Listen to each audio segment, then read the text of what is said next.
What's going on, Billboarders? It's Doom Kitty. We are backstage at Jungle Music Fest. We're sitting down in Shenzhen, sunrise to sunset, and there's only one man to talk to when you're talking about that, the one and only Sam Feldt. We're standing on the edge, we're up so high, falling like a bird, learning to fly. So come on, take my hand. How you doing? Pretty good. I just arrived here from Shanghai, played a club there yesterday, and I'm about to go on at Spinnin stage here at the Jungle Festival. Now, this isn't your first time in China. You've done China a fair few times. Yep. Do you know how many times? I think 4 right now, so I haven't been as much as a lot of other DJs, so for me it's still a very fresh and interesting market. I also saw yesterday at Club Mist, a lot of people were excited to see me because I don't come to China that often, so it's always a pleasure. Yeah. Well, it's great to have you here. Now, we're going to jump in. For people who don't know, you've actually sat down with us before at the Billboard Hot 100 Festival. 100%, yeah. So you and Benson covered a lot of stuff there. That said, for people who don't know you, who didn't see that, walk me through the career. How did you get to where you are today? Long story short, tried to be a DJ since I was like 11 years old, never succeeded. When I was around 17, I bought my first DJ set, started producing. Then around 4 years ago, I got signed to Spinnin Records. Released my single "Show Me Love" around 3 years ago. That grew quite big, became a worldwide hit. Ever since then, I think I released 40 or 50 tracks, or maybe even more in the meantime. So we've been steadily building, and now I just released my new album, my first debut album. What you don't know is I saw my whole future with yours. You could fall back and I'd be there. Mess up, I wouldn't care. Lean on me when So, you are of course, weak. talking about that, last time we sat down with you, the album hadn't come out yet. Dual disc album, so it's actually 2 albums come together. Yeah. One's called Sunrise, one called Sunset. Yep. Tell me a little bit about that. What were you trying to do with those 2 albums? Well, they started off as a concept for an EP, so like six tracks, and that grew into 12 tracks, so like an album, and then it grew into a very big album, and then it grew into this double album that it is right now.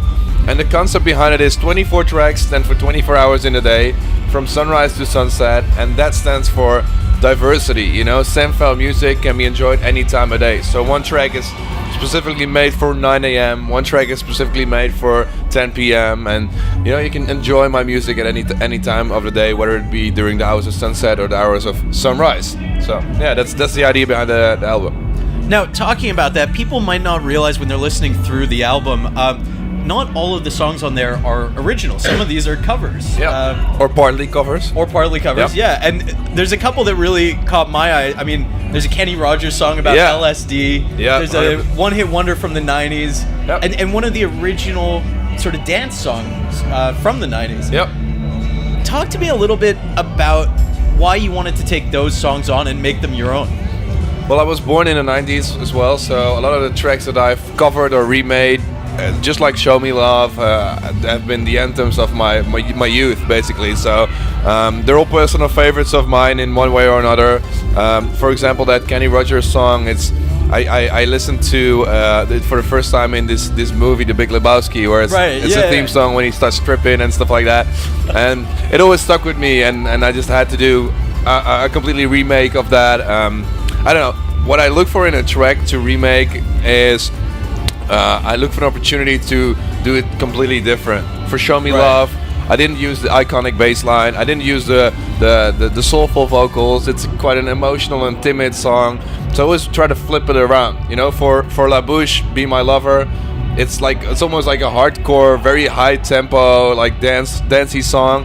I turn it into this kind of like tropical house, smooth vocals. So I don't know. I always try to completely redo it. When we get this wrong, we just start again. I see us on a different level. Now, let me ask you this. When you take on something like that, it's got to be a different process because you're sort of handling the legacy of the original song. How do you balance respecting that with making it your own? I think the only way to really respect it is to be original and be unique, and of course make sure you get all the rights from the right people. So don't. That's a big one. Yeah. So that's important, and make sure they actually support the release and like the release before you put it out. I think that's quite important. I don't know. I've never just reworked the track or like remix the track and then just put it out again.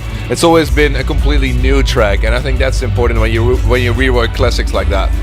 Now, talking about that, reworking a classic, let's say, people don't know this about you, but you're a bit of a serial entrepreneur as well. Yeah. And right now, it seems like you're gunning for Mark Zuckerberg's position. To sort of take over the world. Tell me about Fangage.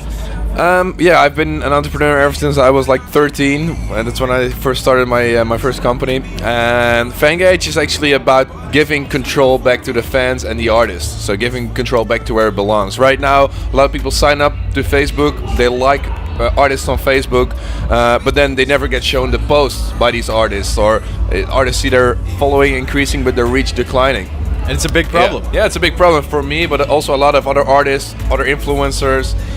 So what I came up with is an idea where fans can access exclusive content for free in exchange for their information, so artists can reach them directly, like a phone book.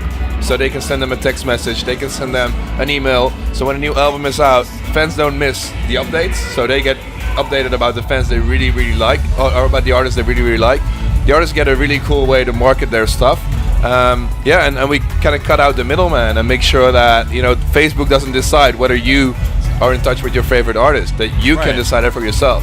Yeah. Well, I have to say, so I went and signed up for this the other day, and it's really interesting because I think one thing that you guys are doing, people might like this, is you actually have a conversation with Sam Feldt. Yeah, it's a bot, of course. I can't handle. Well, yeah. I can't handle. I'd hope so. Yeah. I think I have around like 20,000 people signed up, so I can't have all these chat lives with 20,000 people.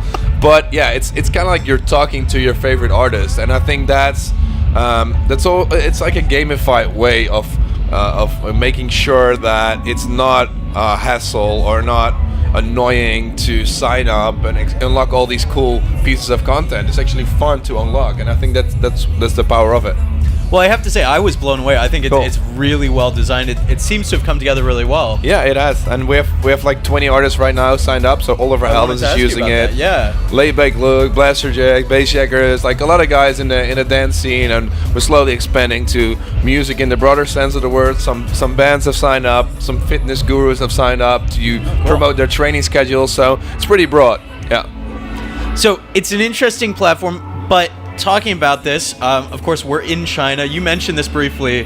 When you were 13, you started your own company, and from what I read, you actually had to have your dad sign the papers for it. Yeah. You cannot sign any legally binding contracts if you're not 18 yet. So. Which, I mean, probably a good thing. Generally. Yeah, it's a good thing, but I was an idiot at 13. I don't know about you. Yeah, I don't know. Like, I was an idiot and made a lot of mistakes, but I still wanted to do the entrepreneurial stuff. I wanted to set up the first business I did was an e-commerce store where I sold electronics from China, and I imported them and I resold them in the Netherlands. And I don't know, I just wanted to do it, so I had my father come along with me to the Chamber of Commerce and sign off on it. Yeah. So I guess the big question here, of course, entrepreneurship is a big thing right now. Everyone wants to start their own business. How well does that relate to DJing and producing? I don't know, like I've studied advanced business creation, which is all about seeing a gap in the market and creating a product that fits in that gap, and then marketing it and promoting it and make sure it becomes a success. So that's what I did with Fangage, and I think it has a lot of overlap with the DJ scene. Of course, it's a lot different from music, it's a lot different from producing, and that's my creative outlet. But in order to succeed as a DJ and an artist nowadays, you have to have some kind of marketing knowledge. You have to be able to promote yourself, showcase your music, use the right tools, and I think there's a big overlap between marketing and the music industry as well. Need to work it out on my own. That's why you gotta leave me alone.